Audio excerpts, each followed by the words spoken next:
Breaking.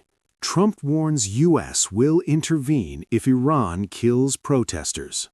U.S. President Donald Trump has warned Iran's authorities against killing peaceful protesters, saying Washington will come to their rescue. In a brief post on social media, he wrote, "We are locked and loaded and ready to go." He gave no further details. A senior advisor to Iran's supreme leader, Ayatollah Ali Khamenei, responded by saying Trump should be careful if he intervened, warning of potential chaos across the Middle East. At least 6 people are reported to have been killed in Iran on Thursday after almost a week of mass protests sparked by worsening economic conditions. In Friday's post on Truth Social, Trump wrote, "If Iran shots and violently kills peaceful protesters, which is their custom, the United States of America will come to their rescue."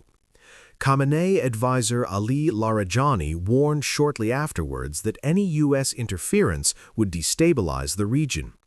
Trump should know that U.S. interference in this internal matter would mean destabilizing the entire region and destroying America's interests, he wrote. In his post, the U.S. president did not specify what action Washington could take against the Iranian authorities. In June, the U.S. carried out strikes against Iran's nuclear sites on Trump's orders. American officials later argued that the strikes had significantly set back the prospect of Tehran building a nuclear weapon, a claim disputed by Iran. In retaliation, Iran launched a missile attack on a major U.S. military base in Qatar. In Iran, 6 people were reported to have been killed on a 5th day of protests on Thursday. 2 people died in clashes between protesters and security forces in the southwestern city of Lordagan, according to the semi-official Fars news agency and the human rights group Hengao.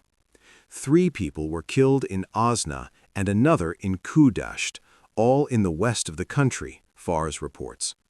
Fars did not specify whether those killed were demonstrators or members of the security forces.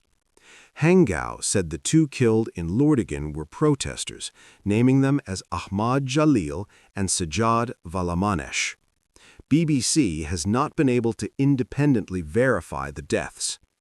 Footage posted on social media showed cars set on fire during running battles between protesters and security forces. BBC Persian has verified videos showing Thursday's protests in Lordagan, Tehran, and Marvdasht in the southern Fars province. Iranian officials earlier said a member of the country's securities forces had been killed on Wednesday in the western city of Kudasht. The BBC has not been able to verify this, and protesters say the man was one of their number and was shot dead by the security forces. The protests began on Sunday in Tehran among shopkeepers angered by another sharp fall in the value of the Iranian currency, the rial, against the U.S. dollar on the open market.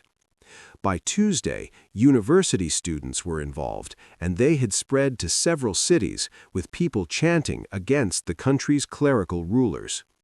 Many protesters have since been calling for the end of Khamenei's rule. Some have said they want a return to the monarchy.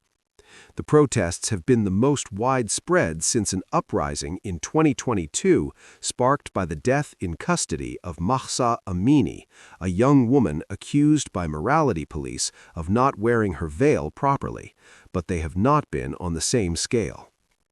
President Masoud Pezeshkian has said he will listen to the legitimate demands of the protesters, but the country's prosecutor general, Mohammad Movahedi Azad, warned that any attempt to create instability would be met with a decisive response.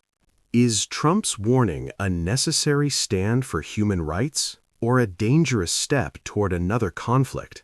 Let us know what you think in the comments. Subscribe for in-depth global analysis you won't find anywhere else.